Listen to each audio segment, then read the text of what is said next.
Danas smo bili na još jednoj zanimljivoj tribini u organizaciji kreativnog mentorstva. Pričali smo o jednoj mnogo važnoj i zanimljivoj temi koja sve češće se pojavljuje kod nas i sve je važnija kod nas, a to je u kakvim uslovima rada rade radnici i radnice u kulturi i kreativnim industrijama i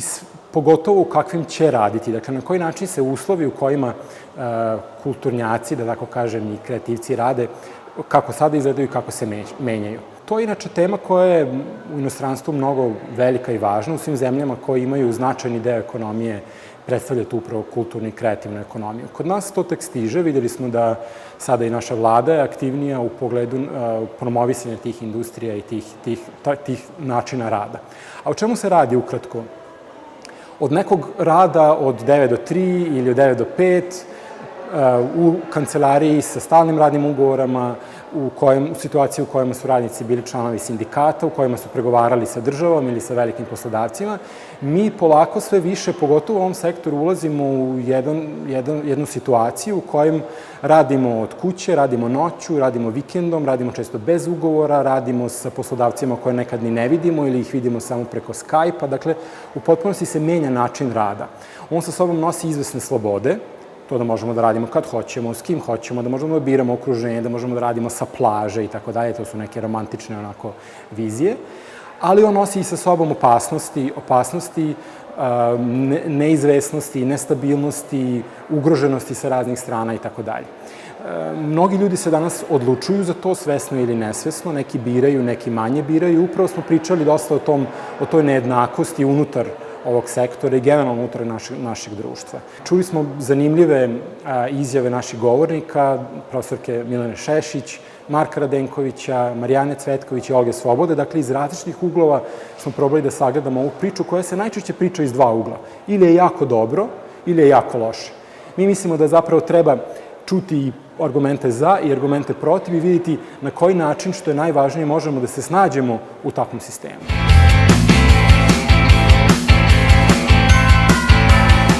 U kulturnom sektoru ja bih rekla da se način rada veoma promenio kako u javnom sektoru, dakle u ustanovama kulture, tako naravno i u nezavisnom sektoru koji je postojao i svojevremeno u Jugoslaviji i socijalizmu u vidu privremenih i trajnih radnih zajednica umetnika.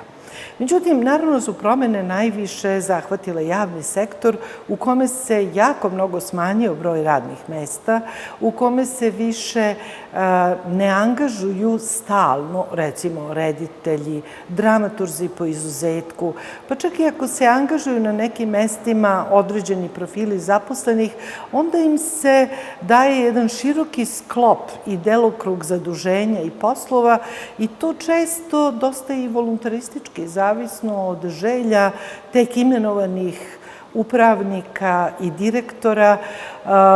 koji često dolaze i izvan sektora kulture na rukovodeće pozicije. Toga pre 30 godina nije bilo, jer je u samoupravljanju sektor sam birao sebi svoju upravu, svoje rukovodeće kadrove, uglavnom iz kruga zaposlenih unutar organizacije, gde se pre svega profesionalnim kompetencijama, neću reći da komunistička partija nije imala svoj udeo u takvom odlučivanju, ali to je daleko manje uticalo na kvalitet zapošljavanja no što partijsko zapošljavanje utiče danas. Rad se, dakle, promenio iz toga što je postao veoma,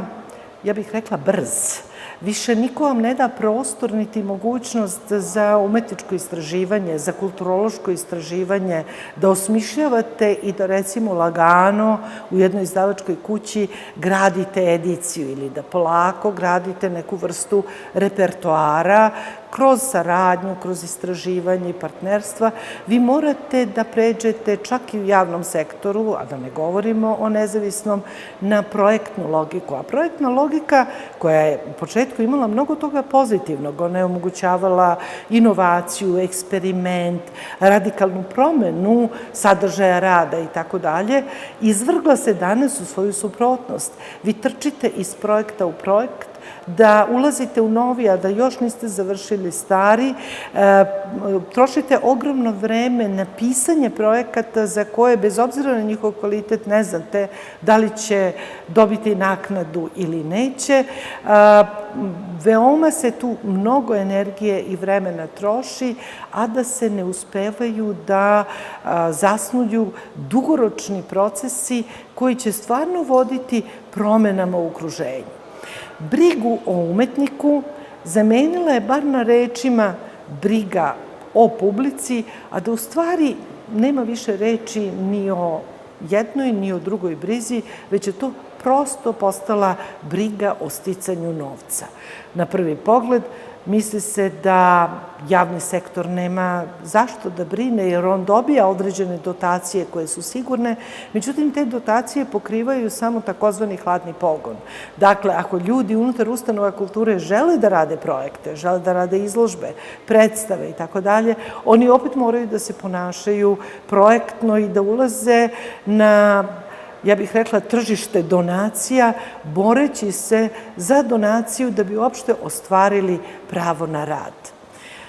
I tu mislim da je najveća promena. Skoro da više pravo na rad kao takvo ne postoji, ono se samo garantuje onda ako uspete da obezbedite sredstva za sopstveni rad ili rad sopstvenog tima.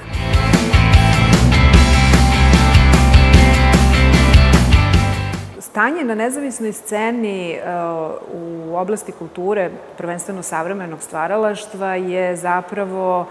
isto onako kako je stanje u čitavom društvu, a naročito kako je stanje u čitavom polju kulture u našoj zemlji. Ono je, dakle, pod uticajem politika koje se zadnjih 15 godina u tom polju razvijaju, a koje idu ka tome da se kultura gurne na tržište, da se država nje oslobodi kao troška i da se ljudi koji rade u polju kulture zapravo prilagode uslovima tržišnog delovanja. To znači da stotine ljudi koji rade u polju kulture, odnosno koji su aktivni na nezavisnoj kulturnoj sceni, žive u izuzetno nesigurnim uslovima života i rada, znači da nemaju stalna primanja, da nemaju nikakve privilegije koje im garantuje Zakon o radu i da su zapravo žrtva tumačenja svih mogućih verzija Zakona o radu u prethodnih nekoliko decenija. Ono što čini glavnu karakteristiku delovanja nezavisne kulturne scene jeste da je ona u najvećem svom delu zapravo svesna tih procesa i da se kroz svoj umetnički, kulturni, edukativni, aktivistički rad pokušava da osvrće na te uslove, da se njime bavi kroz umetničko stvaralaštvo, da o njima govori i da ih čini vidljivim u javnom prostoru. Tu se naravno sreću sa brojnim problemima, od toga da im se javni prostor uskraćuje na svaki način, od prisustva u medijima, preko prisustva u javnim institucijama, preko prisustva u javnom prostoru i drugim prostorima kulture, do toga da im se uskraćuju sredstva za rad, dakle finansijska sredstva, prostorna sredstva, infrastruktura i tako dalje, dok se u isto vreme svi ti resursi koje sam pomenula predaju privatnom sektoru tako da taj privatni sektor zapravo povede tržišnu konkurenciju i pokaže šta je ono što državi, ovakvoj kako je sada imamo, i političkoj eliti koja njome upravlja, zapravo odgovara. Pitanje je, znači, da li zaista su poslodavci zainteresovani za fleksibilne oblike rada i ono što mi vidimo i ono što zaista čujemo i što imamo priliku diskusijama sa našim klijentima je da oni jesu zainteresovani svakako za fleksibilne oblike rada iz više razloga. Pre svega, imaju mogućnost da sarađuju sa više različitih dobavljača ili više različitih ljudi, da iskuse drugačije načine razmišljanja i negde, kako da kažem, da se ne drže jednog rešenja koje imaju kod jednog stalno zaposlenog u kompaniji i samim time ta mogućnost da isprobaju više različitih stvari, da budu negde fleksibilniji svakako znači. Činjenica da postoji fleksibilni oblik rada i da nekog lakše zaposlite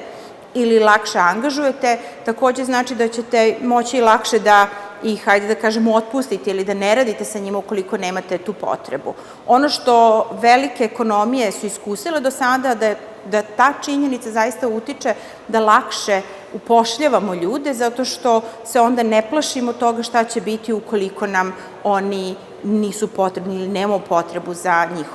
njihovim radom. Tako da to jeste nešto što svakako jeste trend svuda u svetu i što negde se dešava i danas ovde sa našim poslodavcima. Od osnivanja Nove Iskre do danas ne bih rekao da se nešto puno promenilo na tržištu rada u okviru kojeg delujemo. Dakle, mi onog trenutka kada smo zapravo krenuli vrlo aktivno u tome da okupljamo zajednicu koja se bavi primjenjenim dizajnom, arhitekturom i nekim srodnim oblastima, smo shvatili da nivo prekarnosti, neuređenosti i nesigurnosti koji postoji u toj nekoj freelance zajednici ili kako bi još mogli da se nazove, zapravo dovodi do velikog osjećaja nesigurnosti unutar tog kruga ljudi. Mi smo se trudili da nekim udruživanjem zapravo stvorimo neku dodatnu sigurnost, da stvorimo model po kome ljudi mogu međusobno da sarađuju, da stvorimo mogućnost sistemske i međusobne podrške. I evo, nakon 6-7 godina, rekao bih da smo možda na tragu nekog modela koji može biti održiv, ali svakako ne kao model koji može da se replicira u druge sektore, da li kreativnog, da li kulturnog sektora i tako dalje. Pitanje prekarnosti za kulturnu ili kreativnu scenu uopšte nije ništa novo. Dakle, to je jedno pitanje koje je vrlo aktuelno, vrlo bolno i vrlo neizbežno. Dakle, nesigurnost je ono što vlada kompletno unutar sektora i s obzirom na to da se nikakva sistemska promena značajnije nije desila u toj oblasti, govori u prilog tome da su ljudi i organizacije poprilično prepušteni sami sebi. Dakle, pitanje opstanka, pitanje nekog samoorganizovanja, pitanje samozapošljavanja i samopreživljavanja je zapravo ono što su po meni ključne reči koje vladaju danas u sektoru kulture, u sektoru kreativnih industrija.